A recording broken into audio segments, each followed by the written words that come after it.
So today guys, samahan nyo ako maglinis ng aking kwarto dahil matagal ko na tong hindi nalilinisan. Na para bang basurahan na ang atake niya. Ngayon lang ako nagkaroon ng time para maglinis guys kasi mula nung nag-unboxing ako ng aking printer. Ngayon hindi ko pa siya nalilinisan at lahat ng kalat nandyan pa. Diyos ko. So tara, samahan nyo ako. Gusto ko na rin siyang linisin guys kasi sobrang sakit na niya sa mata. Ay grabe. So, unahin ko na nga pala yung lamesa na yan dahil dyan ko ilalagay yung printer ko guys. Grabing kalat yan. Hindi na alam kung saan talaga ipaglalagay yung mga gamit na yan.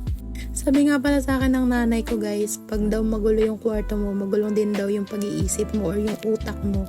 Which is parang totoo sa akin. Kasi alam nyo yun guys, sobrang dumi ng kwarto ko and magulo talaga siya.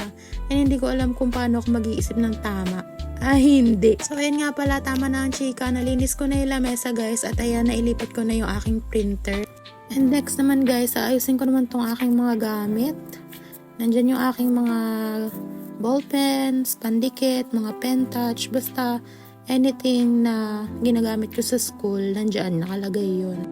Para hindi ko na hahanap-hanapin kung saan-saan, diba? So, dyan ko din nilalagay yung aking mga envelope and yung mga gamit ko na dinadala sa school para makikita ko lang siya sa isang tabi na hindi na magugulo kung saan pa ako maghahanap at nag-consume talaga siya ng oras. Kasi kung hahanapin pa yan kung saan-saan, ay naku, malilate ka na lang talaga.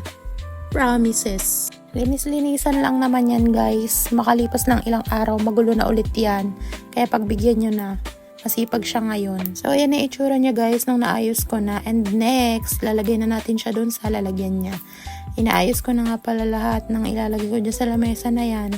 And hindi ako sure talaga kung dyan siya ilalagay kasi inilipat ko pa yan. And yung next ko nang inayos guys is yung aking higaan dahil nandyan talaga yung kalat. Inipong ko dyan lahat. Tignan nyo naman, parang basurahan, diba? Ganyan ba yung kwarto ng babae?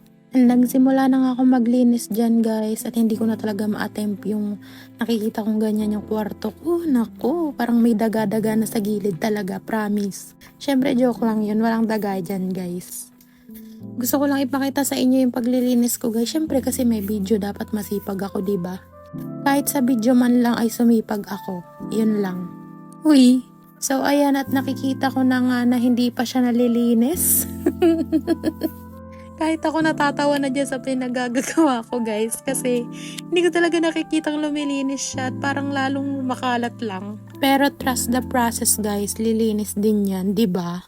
At sa part nga na yan guys is pawis na ako. At ayan, binilisan ko na nga para matapos-tapos na tong paghihirap na to. Kalokohan pala ang paglilinis na yan. Para sa akin naman nakikita ko nang lumilinis na siya at unti-unti na siyang gumaganda. Uy, eme. Maliit lang yung kwarto ko guys, pero laging makalat yan. Ganon talaga. Uy, hindi talaga ganon yan, bakla ka. Ine-expose talaga yung pagiging salaulang babae, diba?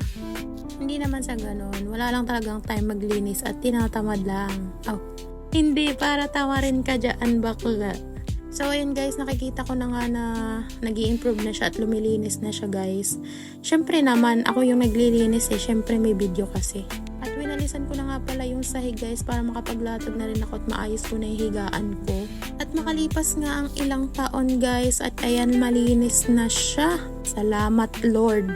Hindi naman siya sobrang linis pero okay na yan at hindi na siya masyadong masakit sa mata. At doon na nga nagtatapos yun guys. Yun lang. Thank you!